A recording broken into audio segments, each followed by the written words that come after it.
જય શ્રી કૃષ્ણ, જય દ્વારકાધીશ મિત્રો. આજે આપણે અધ્યાય 14નો 15મો શ્લોક સમજીશું. રજસી પ્રલયમ ગત્વા કર્મ શંકીષુ જાયતે તથા પ્રલન સ્તમશી મૃયોનિષુ જાયતે.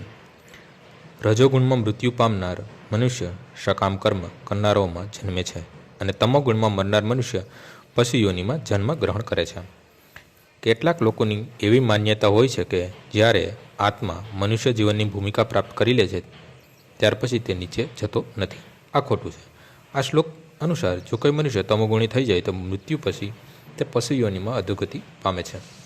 ત્યાંથી તેને ક્રમિક વિકાસ દ્વારા ઉન્નતિ કરી પુનઃ મનુષ્યને પ્રાપ્ત કરવી પડે છે.